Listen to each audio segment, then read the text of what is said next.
Aujourd'hui, je voulais aborder plusieurs points.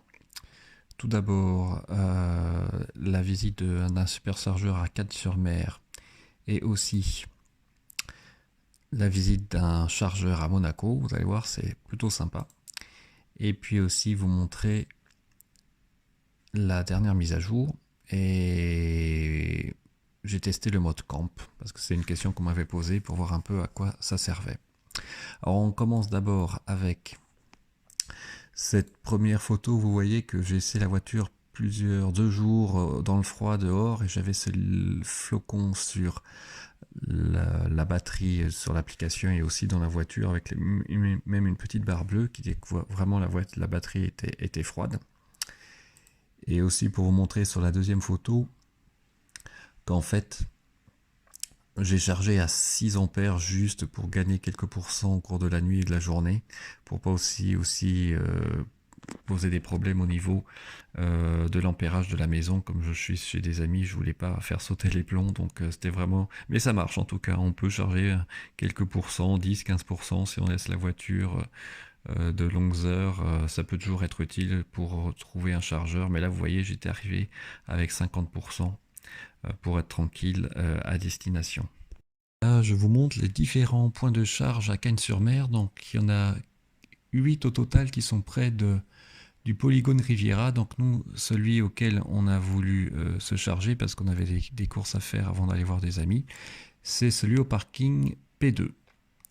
Alors, vous allez voir, ça a été intéressant parce que soit mon sens de la rotation est mauvais, soit le GPS n'est pas vraiment super pratique dans ce cas-là. Donc là déjà on part vers le Cannes-sur-Mer depuis Nice. Donc la voiture toujours super agréable à conduire hein, sur voie rapide, c'est vraiment un régal. Elle tient bien la ligne, que ce soit de jour ou de nuit. On est presque sur des rails, en tout cas ça donne l'impression d'être sur des rails, c'est vraiment super agréable. Et donc après quelques kilomètres, je suis arrivé à destination et donc je suis rentré dans le parking souterrain de parking Riviera et il y a des... Alors désolé parce qu'il y a le pare-soleil qui reste ouvert là. Ma compagne aime bien le pare-soleil, c'est comme ça. J'aurais dû l'enlever et j'ai essayé de trouver, il y a des indications, des flèches dans le parking pour aller au superchargeur. Et j'étais persuadé que le superchargeur était dans le sous-sol, mais en fait pas du tout. Là je vais, vous voyez, il y a même un truck, un petit camion Tesla et ici un point Tesla. Je me dis peut-être que c'est là. Et en fait pas du tout. Là c'était pour laver les voitures, donc marche arrière toute. Et on part à la chasse du point de charge superchargeur à Cannes-sur-Mer au niveau Riviera. Merci la caméra de recul d'ailleurs, super pratique, même si j'attends avec impatience une vue 360, à mon avis c'est possible, comme dans les BM je crois ou les Mercedes. Donc on a tourné, je suis même ressorti une fois complètement du parking, je suis re-rentré par la même entrée, et en fait on a demandé à un service de lavage de voiture qui était là, où est-ce que c'était. En fait, il fallait ressortir. Il y a une flèche qui manquait, à mon avis, moi, dans le parking, pour dire qu'il fallait ressortir par une sortie spécifique du parking pour arriver dans la rue qu'il fallait. Et donc, après, on trouve les 4 postes.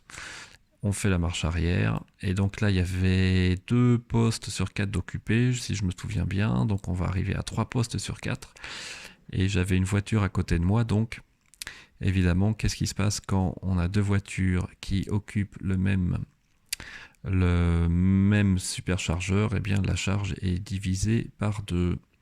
Donc, c'est ce qu'on va voir là bientôt. Voilà, là, je voulais vous montrer aussi que quand on clique sur le point superchargeur sur la carte, on a les superchargeurs disponibles. Mais moi, je préfère utiliser ABRP car on le voit directement tout le temps sur l'écran. Voilà, donc là, je suis garé. Je vais aller charger la voiture et voyez, voilà, prêt à recharger, ça va être parti. On va regarder ça de plus près. 32% et je règle à 90% si je me souviens bien. Alors vous voyez, je voulais faire comme dans le téléphone, mais non, il faut déjà appuyer sur régler la limite. Et c'est parti. Alors au début, j'avais 1h20. C'était quand même très long. Et en fait, je crois que ça va monter doucement et ça va redescendre à un moment si je me souviens bien, puis remonter après, se stabiliser à 60 kW et puis à la fin, vous voyez, à 89%. J'étais encore à 46 kW, donc ça a 35 minutes pour faire les courses, c'était parfait. Et donc aujourd'hui, on a décidé de se faire plaisir, d'aller visiter Monaco, hein, pourquoi pas, en touriste. Donc là, on arrive dans les bouchons à Monaco. Là, je suis dans la montée Sainte-Dévote, si je me souviens bien. Donc ça fait toujours plaisir. Ça me rappelle les vidéos, la Formule 1 que je regardais quand j'étais plus jeune. On va arriver près du casino. Merci madame qui réouvre le pare-soleil. Donc on pense qu'il y a des Formule 1 qui passent là à plus de 200 km/h quand même. Ça laisse songeur. Et donc vous allez voir après. Donc là c'était juste pour vous montrer l'arrivée vers le casino, etc. Toujours sympa quand on a vu le Grand Prix à la télé. Et donc le point suivant, c'est de vous montrer que il y a à Monaco, près du poste de police, des places pour voitures électriques. Et non seulement ces places, elles sont, il y a des superchargeurs entre guillemets jusqu'à 43 kW, mais surtout, il y a des combos CCS. Donc voilà ce qu'on va voir ici. C'est super simple en plus à mettre en marche. On clique sur la borne, on branche. Alors c'est ce que j'avais fait. Vous voyez, je crois que je vais prendre la borne. Là, je vous le montre pas parce que c'était un peu long. Le fil est juste assez long. Il n'aurait pas fallu que la voiture fasse 20 cm de plus. On appuie sur Start et vous allez voir, c'est magique. La charge va démarrer, il n'y a rien d'autre à faire et on a du 50 kW même. Alors il y a une prise courant alternatif T2 si je me souviens bien, une prise CHAdeMO et une prise combo CCS et tout ça gratuitement s'il vous plaît, donc c'est vraiment bien. Et vous voyez c'est parti et là je suis à 39-40 kW et j'ai réglé jusqu'à 90%, donc on a 35 minutes pour arriver jusqu'à 90%. Et donc, faut payer quand même la place. Mais en fait, c'est vachement avantageux parce que ça coûte moins cher de recharger que de payer la place.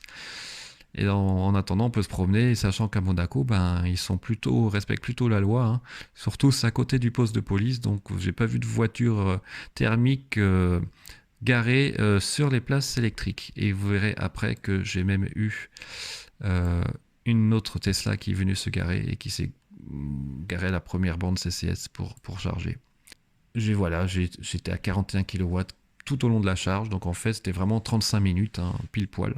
J'ai pas eu de baisse de charge. Voici la borne, donc là on la voit en photo, avec une prise alternative, je pense T2, une prise CHAdeMO courant continu et une prise combo CCS courant continu. Donc merci Monaco.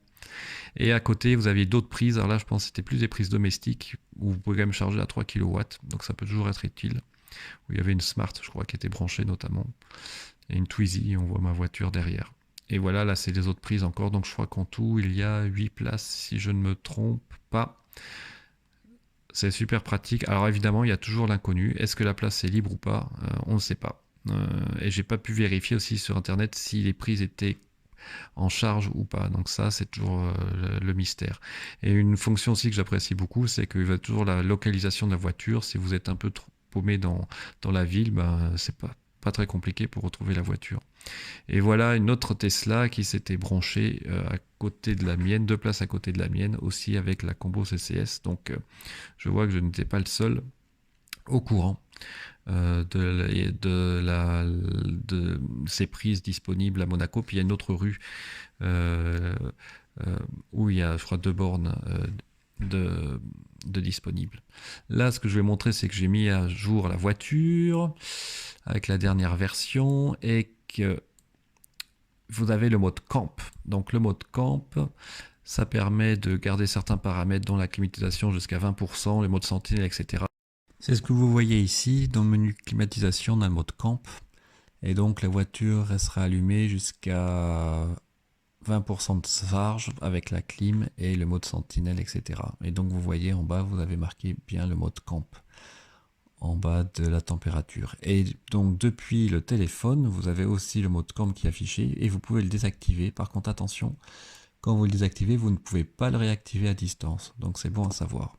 Et la dernière chose qu'on m'avait demandé, c'est quand on est devant le camp, est-ce que la prise allume-cigare est toujours fonctionnelle? Et je pense que oui, vous voyez mon icône batterie en haut là. Quand j'ai branché sur la prise 12 volts, la fonction était toujours active. Voilà, bah écoutez, j'espère que ça vous a plu. Je vous souhaite une bonne soirée, de bonnes fêtes. Et puis, n'hésitez pas à vous abonner, à me poser des questions. À bientôt, au revoir.